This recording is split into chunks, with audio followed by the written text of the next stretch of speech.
वृंदावन विहारी लाल की जय। राधा रानी की जय श्री गुरुदेव भगवान की जय। श्री राधे राधे। भक्ति प्रश्नोत्तरी कार्यक्रम प्रारंभ किया जा रहा है। आइए भक्ति संबंधित प्रश्नों को हम श्रवण करें। श्री राधे राधे गुरु जी, आपके श्री चरणों में कोटि कोटि दंडवत प्रणाम। प्रश्न है, मैं श्री रामानंद संप्रदाय से दीक्षित हूँ। क्या दिन भर चलते फिरते ऑफिस में काम करते हुए गुरु मंत्र बिना तुलसी माला के मन ही मन जप सकते हैं? हाँ, मन में जपना चाहें तो कर सकते, बिना माला के भी और किसी जगह पर भी। लेकिन ये ध्यान रखना कि मन का मतलब ये होता है कि न होठ चलना चाहिए, न जीभ चलनी चाहिए, न आवाज़ आनी चाहिए। केवल मन के अंदर ही चलता रहे और आपका उस पर ध्यान हो कि अंदर नाम महाराज का मंत्र चल रहा है। श्री राधे राधे। इनका दूसरा प्रश्न है, मेरा राम नाम जपने का भी मन करता है, क्या गुरु मंत्र की जगह राम नाम जप सकते हैं? नियम ये होता है कि सुबह सुबह आप ब्रह्म मुहूर्त में दीक्षा मंत्र का माला से जप जरूर करें। एक निश्चित गणना आप निर्धारित कर लीजिए, जैसे 12 माला या और ज़्यादा करना चाहें 21 माला, कम से कम 12 माला। तो सुबह आप ब्रह्म मुहूर्त में जप कर लीजिए माला से। उसके बाद शेष समय चाहे दिन हो रात हो, चलते फिरते काम करते, हर समय आप राम राम राम राम सीताराम सीताराम सीताराम या प्रभु का कोई भी नाम जपिए। लेकिन मंत्र को ब्रह्म मुहूर्त में स्नान के बाद माला से जपना आवश्यक है। श्री राधे राधे। तीसरा प्रश्न है, किन परिस्थितियों में गुरु मंत्र का जाप श्रेष्ठ है और किन परिस्थितियों में नाम जप की महिमा ज्यादा है? जब आप ऐसी परिस्थिति में हो कि माला हाथ में नहीं ले सकते हैं, जैसे मान लो दुकानदार आप हो, दुकान में बैठे हो, सामान ले रहे हो, दे रहे हो, उस समय हाथ में माला आप नहीं रख पाओगे, तो उस समय आप छोटा सा नाम राम राम राम राम राम राम राम राम ऐसे छोटा सा नाम आप जपते रहिए और हाथ से अपना काम करते रहिए। मुख से बातचीत ज़्यादा मत करिए, केवल जप करिए। और जब आप शांति से अपने घर में बैठे हैं तो उस समय आप माला से जप करिए, मंत्र का जप करिए। श्री राधे राधे। दिल्ली से गुरु जी, इनका प्रश्न है, जिज्ञासा है कि अनन्य चिंतन का वास्तविक अर्थ क्या है और इसे कैसे किया जाए? वास्तविक अर्थ ये है कि भगवान के अलावा दूसरा कोई है नहीं हमारा। जितने हैं वो केवल कहने मात्र के लिए हैं, वास्तविक में नहीं है।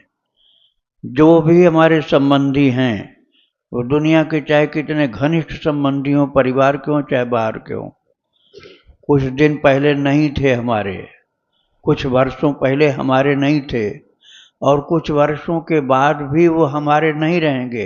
हम उनके भी नहीं रहेंगे, वो हमारे भी नहीं रहेंगे। जन्म के पहले हम कहाँ थे कुछ याद है क्या? और आगे फिर शरीर जब छूटेगा तो फिर कहाँ रहेंगे ये भी नहीं मालूम। तो भगवान पहले भी थे, आज भी हैं, आगे भी रहेंगे। इसलिए भगवान से ही रिश्ता सच्चा है, यही अनन्य संबंध है और अनन्य संबंध रहेगा, सदा रहेगा। इसलिए एक ही है, दूसरा कोई अपना नहीं।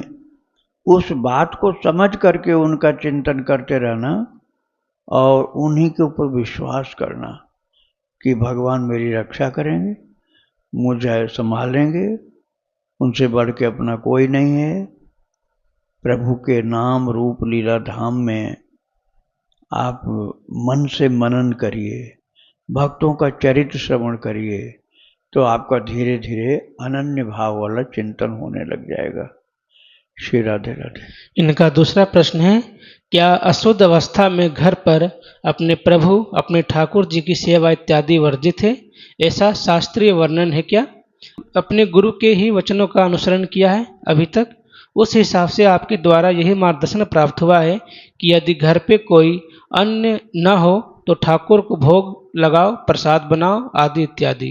घर पे यदि अन्य लोग तामसिक हो यानी कि लहसुन प्याज पदार्थ खाने वाले हों या बाहर रेस्टोरेंट इत्यादि का भोजन पदार्थ खाने वाले हों, गुटखा इत्यादि भी सेवन करने वाले हों, तो उनसे भोग का पदार्थ कैसे बनवाया जाए।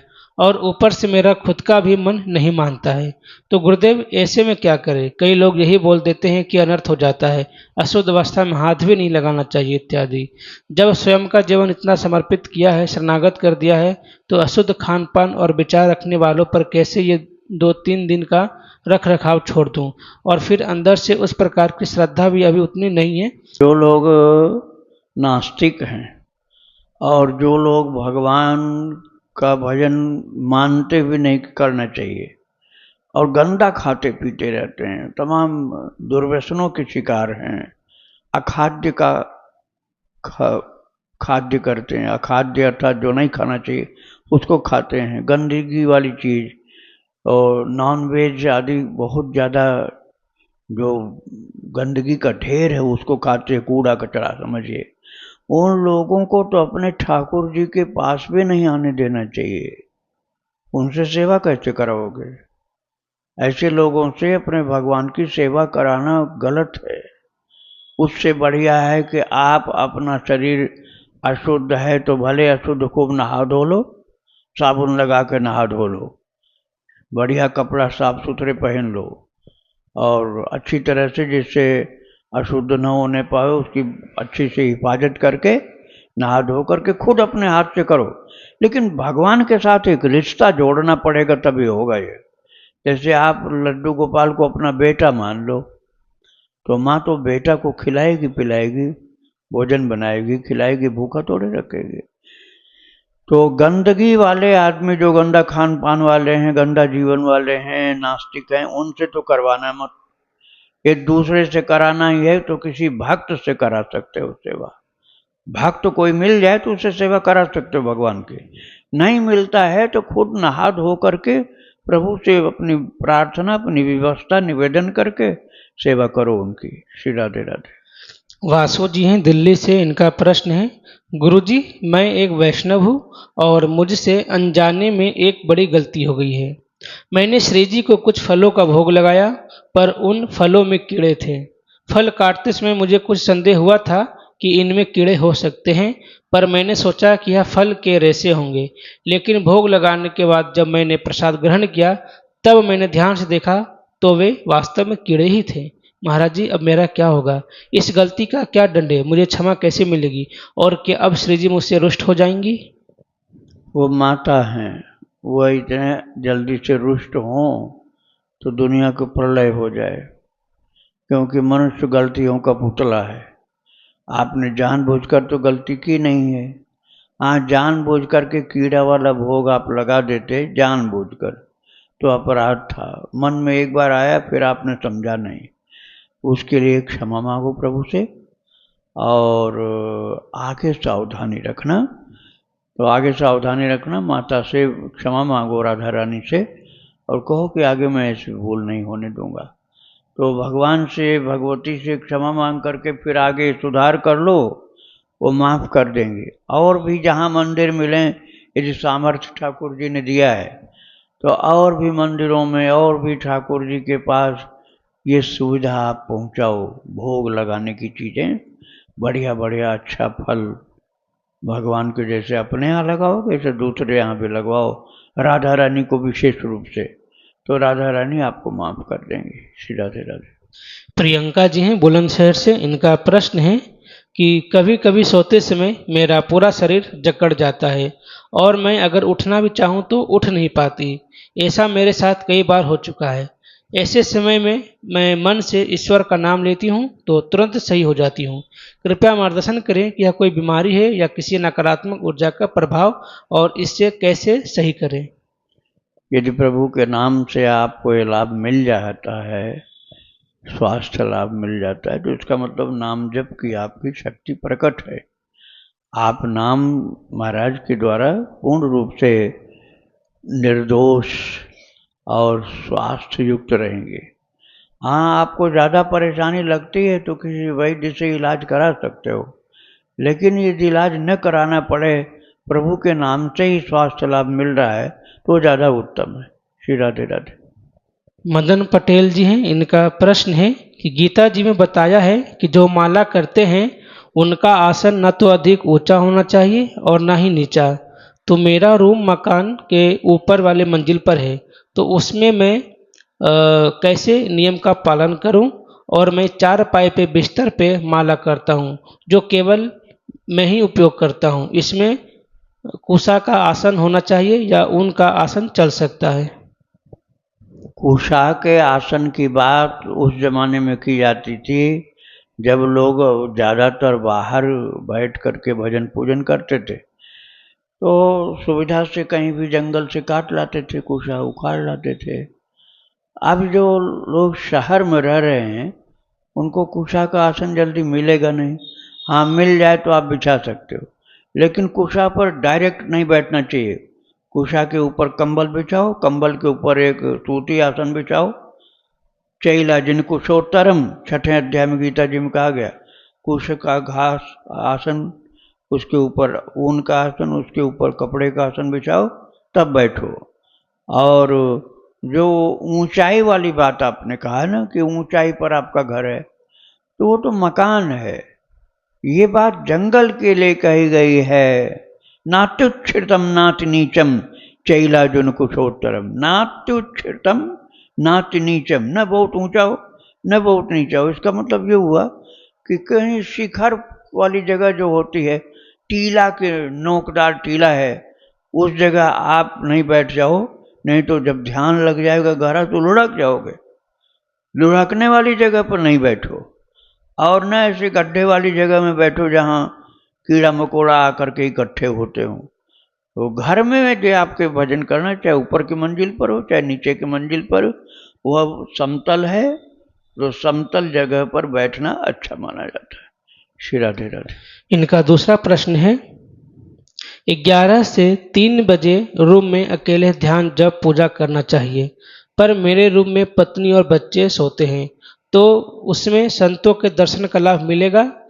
और किसी भक्त को 11 से 3 बजे वाले में अगर कोई अनुभव हुआ हो तो कृपया अपना अनुभव बताने की कृपा करें, जिससे कि हमारा भी मनोबल बढ़े। इतना जल्दी कोई अनुभव आपको नहीं बताने लग जाएगा, वो तो गुप्त रखते अनुभव क्यों बताएंगे? वो भी यूट्यूब में बताने लग जाएंगे तो सर्वज्ञ सबके लिए हो जाएगा, तो वो भक्ति के सिद्धांत के अनुकूल नहीं है। क्योंकि गोपनीयम गोपनीयम गोपनीयम प्रयत्नतः, प्रयत्न पूर्वक छिपाना चाहिए। अब आप जो लाभ मिल रहा है उसको जानना चाहते हो, तो विश्वास कर लो कि लाभ लोगों को मिल रहा है, आपको भी मिलेगा। लेकिन आप ये ध्यान रखना कि कोई किसी से बताता नहीं, और बताएगा तो उपयुक्त भी नहीं है। आप कर सकते हो, जो अपने घर के लोग सो रहे हैं उस कमरे में, तो आप वो सोते हुओं के पास में जोर जोर से मत बोलना, मानसिक जप करना, नहीं तो वो लोग जगेंगे और फिर आपको डांटेंगे कि हमको सोने नहीं देते हो, तो भजन में बाधा पड़ जाएगी। श्री राधे राधे। संदीप राणा जी बिलासपुर छत्तीसगढ़ से, इनका प्रश्न है, मैं रुद्राक्ष की माला से राधा जी का नाम शुरू किया था पिछले 8 महीने से। यह मेरी पहली माला है। क्या अब मैं तुलसी माला पे नाम जप कर सकता हूँ? पहनी हुई माला? यहाँ पहली लिखा हुआ है। पहली? हाँ, तो ठीक है, पहले आपने रुद्राक्ष पर किया, अब आप तुलसी की माला पर करिए, उसमें कोई दोष नहीं है। श्री राधे। इनका दूसरा प्रश्न है, क्या पिछली रुद्राक्ष माला पे ओम नमः शिवाय का जप कर सकता हूँ, क्योंकि शिव जी को गुरु मानता हूँ? हाँ, कर सकते हैं, रुद्राक्ष पर ये कर सकते हैं। राधे राधे। इनका आखिरी प्रश्न है, और पुरानी और नई माला को कैसे पूजा करके रेडी कर सकता हूँ? रेडी तैयार कर सकता तैयार रेडी? अच्छा, पुरानी माला जो है वो पहले से तैयार है, क्योंकि आपने जप किया उस पर। और नई माला को आप भगवान के चरणों में रात को रख देना, और सुबह जब ठाकुर जी को स्नान कराओ तो माला को भी स्नान करा के बस उसको माथे से लगा के प्रणाम करके जपना चालू कर दो। श्री राधे राधे। ताजवर सिंह जी हैं दिल्ली से, इनका प्रश्न है, दोष दृष्टि से कैसे बचे? ज्ञान इंद्रियों और कर्म इंद्रियों को कैसे साधा जा सकता है? द्रोह दृष्टि से बचने के लिए आप पहले दृढ़ निश्चय करो। तो अपनी दृष्टि को, कान को, अपने हर ज्ञानेंद्रिय को उन चीज़ों से बचाना पड़ेगा जो नहीं देखना, नहीं सुनना है, नहीं छूना है। तो फिर ये बड़ा पक्का निश्चय होगा तब बच सकते हो। अगर निश्चय पक्का नहीं होगा तो नहीं बच सकते हो। इसके लिए आपको जैसे सांप बिच्छू से बचते हैं ना, ऐसे बच के रहना पड़ता है। श्री राधे राधे। सहारनपुर से गुरुजी, इनका प्रश्न है, राम लेखन करते समय ध्यान में राधे श्याम आया तो राम लिखते समय राम हो गया। मैंने कटिंग नहीं की, राम नाम लेखन जारी रखा, क्या यह सही है? नाम लिखते समय राधे श्याम स्मरण आया तो वो लिख गया। हाँ, और लिख दिया राम राम। कटिंग नहीं करना, बिल्कुल सही है भाई। भगवान का नाम सब बराबर होता है, इसमें घटपट थोड़े होता है। राधे राधे। पंजाब से गुरुजी, इनका प्रश्न है, आजकल के टीवी सीरियल में बताया जाता है कि राधा रानी कृष्ण जी को 100 वर्षों के लिए भूल गए थे। यह बात कितनी सच है? बिल्कुल गलत है, भूल ही नहीं थी, वियोग हुआ था। 100 वर्ष का वियोग हुआ था।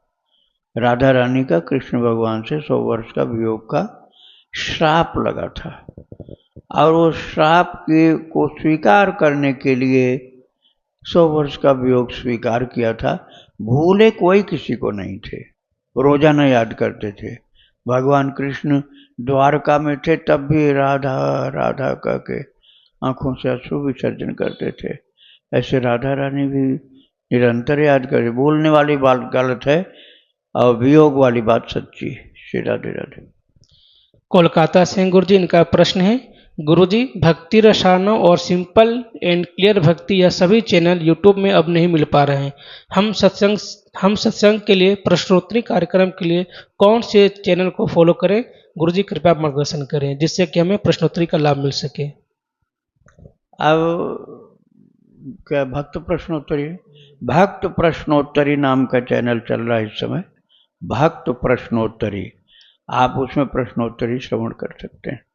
श्री राधे राधे। इनका दूसरा प्रश्न है, गुरुजी, जब हम किसी भी संत महाराज को, उनकी वाणी को मानते हैं तो ऐसा बहुत बार होता है कि वह अपने अन्य भक्तों को या शिष्य को भक्ति मार्ग के विषय में आदेश करते हैं। पर कभी कभी ऐसा होता है गुरुजी कि हम सुनते तो हैं, पर जिनकी समस्या के समाधान हेतु उन संत महाराज ने उपाय बताए, उनकी परिस्थितियां अलग होती है और हमारी अलग। और भी ऐसे छोटे छोटे कारण हेतु होता यह है कि जो सब कुछ उनसे सुना वो नहीं कर पाते, और मन में अपराध बोध होता है कि हमें दोष तो नहीं लग रहा, और हर बार जो डाउट भी होता है वह भी सब पूछ लूँ, ऐसा संभव भी नहीं हो पाता। गुरुजी, ऐसे में हमें कौन से आज्ञा का पालन करना चाहिए? जिन भी संत महाराज को हम मानते हैं वह जो केवल हमसे कह रहे हैं उसका ठीक से पालन करें गुरुजी, या फिर गुरुजी अभी हमारी दीक्षा नहीं हुई है तो जब अगर दीक्षा कभी हुई तो दीक्षा के समय गुरु जी जो आज्ञा करेंगे बस उसका ही पालन करना ठीक रहेगा। गुरु भाव जिनके प्रति आपका है, चाहे दीक्षा लिए हो चाहे नहीं लिए हो, जिन संत के प्रति आपका गुरु भाव है मन में, उनकी आज्ञा का पालन करिए और यथासंभव करिए। जैसे उन्होंने कुछ ऐसी कठिन बात बता दी जो परिवार में रहने वाले के लिए संभव नहीं है, तो क्षमा मांग ले कि प्रभु हमसे इतना नहीं हो सकता है, हम जितना हो पाएगा उतना करेंगे। अब किसी ने कह दिया कि तुम निर्जल एकादशी व्रत किया करो, अब शरीर रोगी है तो निर्जल एकादशी व्रत आप नहीं कर सकते हैं, तो फलाहार करिए, अपनी क्षमता के अनुसार ही किया जाता है। श्री राधे राधे। काशी सिंह गुरु जी, अम्बा जी को माता तथा काशी विश्वनाथ जी को अपना पिता मानते हैं। इनका प्रश्न है, गुरुजी, प्रभु और आपकी कृपा से लगभग 1 साल से प्रभु के नाम का लेखन कर रहा हूं। अभी 10 लाख से कुछ ज़्यादा राम नाम का लेखन पूर्ण हो गया है गुरुजी, पर उनमें से लगभग 2 लाख नाम लिखित कॉपी को बनारस में ही मार्कंडे महादेव जी के करीब बहने वाली पतित पावन गंगा जी और गोमती जी के संगम पर ही मैंने प्रवाहित कर दिया था। तब मुझे ये पता नहीं था गुरुजी कि आज के वक्त में गंगा जी में पुस्तिका को समर्पित करने से कहीं ज़्यादा बेहतर है कि उसे राम नाम बैंक में जमा किया जाए। गुरुजी, क्या इसमें मेरे तरफ से कुछ गलती हो गई है? वो गलती अनजान में हुई है, आपको पता नहीं था इसलिए आपने जल में डाल दिया। अब भगवान से क्षमा मांग लेना, गंगा मैया से क्षमा मांग लेना कि अनजान में गलती हुई है। मैं फिर से बता दे रहा हूँ, प्रदूषण निवारण के लिए जल में जो भी कुछ होता है सबको मशीनों से छान छान करके उसको कूड़ा मान के फेंक दिया जाता है, या तो जला दिया जाता है, फेंक दिया जाता है, या नाला में डाल दिया जाता है। इसलिए आप राम नाम को अब गंगा जमुना नर्मदा आदि में डालेंगे तो आगे चल करके उसको कूड़ा मान करके छान कर फेंक दिया जाएगा, आदर नहीं होगा। इसलिए उसको बांध करके अपने घर में रखिए, पूजा करिए। यदि ऐसा कर नहीं सकते हैं तो राम नाम बैंक में आप जमा कर दीजिए। राधे राधे। इनका दूसरा प्रश्न है, गुरुजी, क्या गंगा जी में प्रवाहित किए गए वे लिखित नाम प्रभु ने स्वीकार किए होंगे? क्या अभी अभी मैं ये मान सकता हूँ कि उन्होंने कृपा करके 10 लाख नाम लेखन पूर्ण कराया है, या अभी बचे हुए लगभग 2 लाख नाम लिखने पड़ेंगे? वैसे प्रभु की इच्छा रही और आपकी कृपा रही गुरुजी, तो आपका ये दास जीवन पर्यंत प्रभु के नाम का लेखन करते रहना चाहता है। आप ये मान लीजिए कि उसको ठाकुर जी ने स्वीकार कर लिया, भगवान ने उस नाम को जो गंगा मैया में आप चढ़ाया है लिख करके, उसको यही मानिए कि प्रभु ने स्वीकार किया।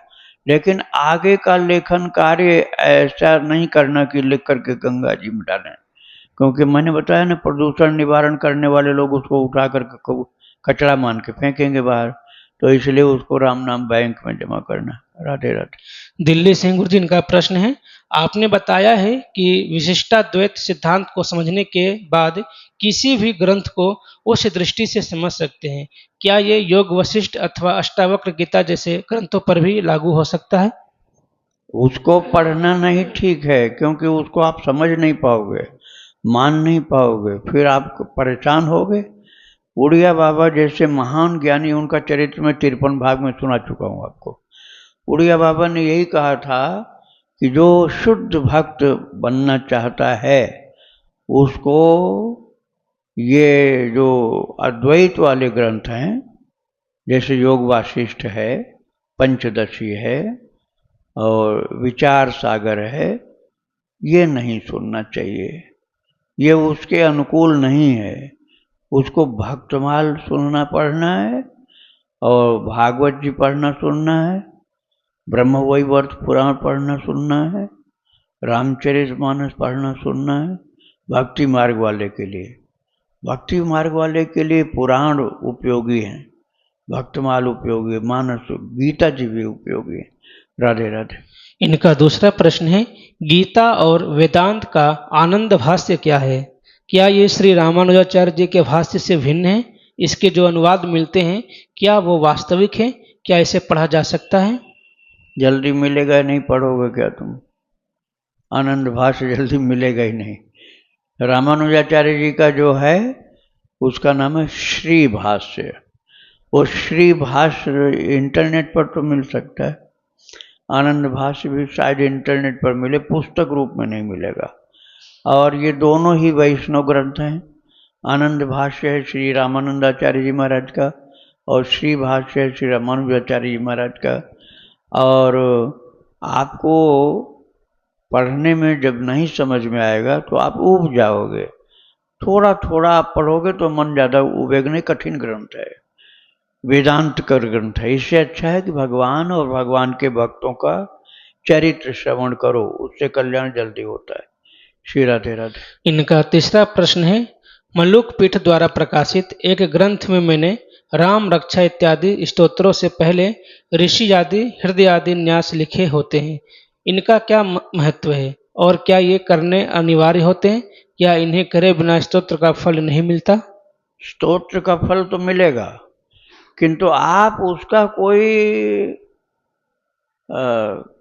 सकाम पाठ करना चाहते हैं, अनुष्ठानिक सकाम पाठ, कि इतना हम पाठ कर लें तो हमें ये फल मिलेगा, तो आपको सब वो जो है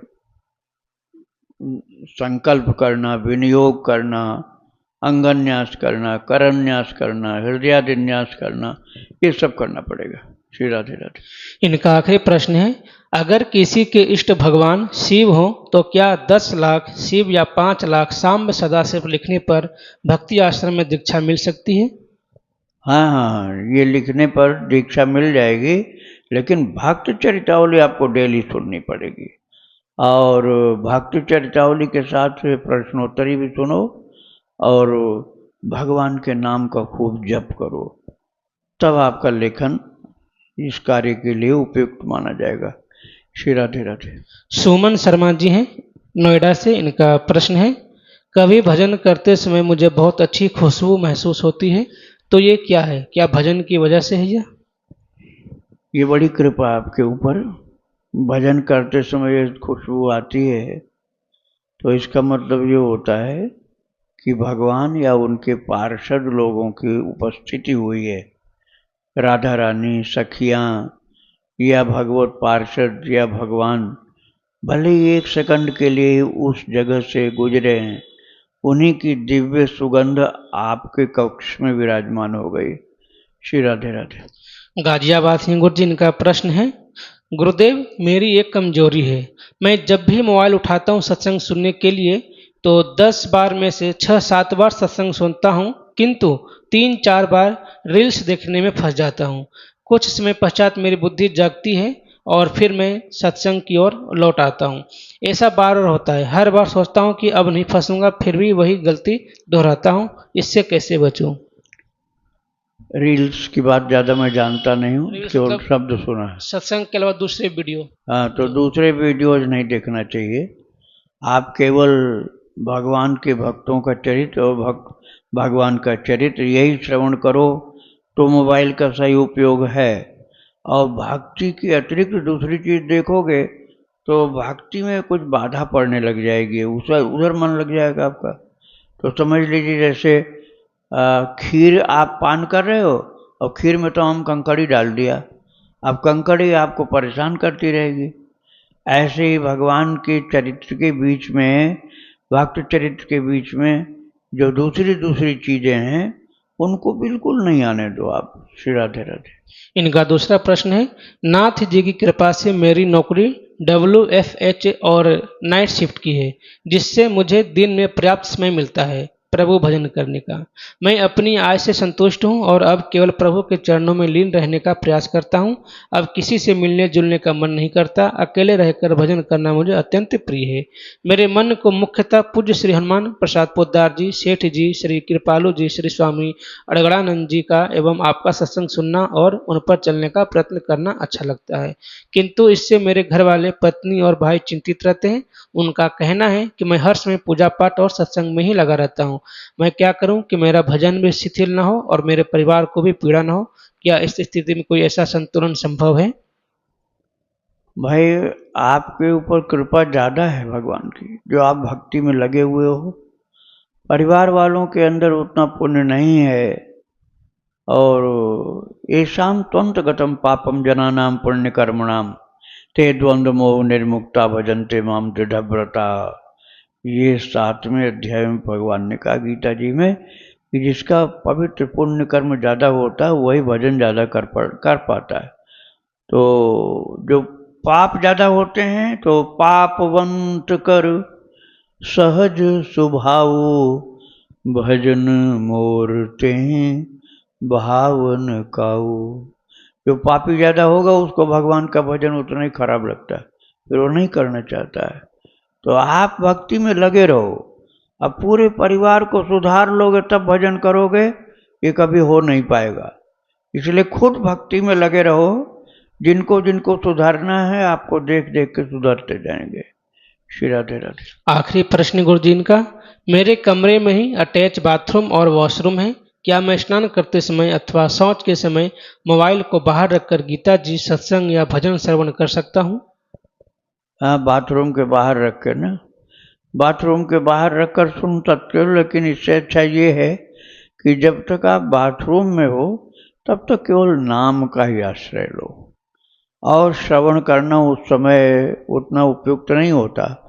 राम राम राम राम सीताराम सीताराम राधे श्याम या श्री कृष्ण गोविंद हरे मुरारे हे नाथ नारायण वासुदेव, इस तरह भगवान का कोई भी नाम आप बाथरूम में मल त्याग के समय नहीं बोलिएगा, मन में जप करिए। उस समय मलमूत्र के त्याग के समय उसको मन में जप करना चाहिए, बोल बोल के नहीं करना चाहिए। नहाते समय बोल सकते हो। श्री राधे राधे।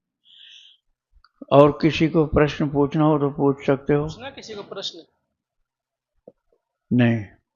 वृंदावन बिहारी लाल की जय। राधा रानी की जय। श्री गुरुदेव भगवान की जय। श्री राधे राधे।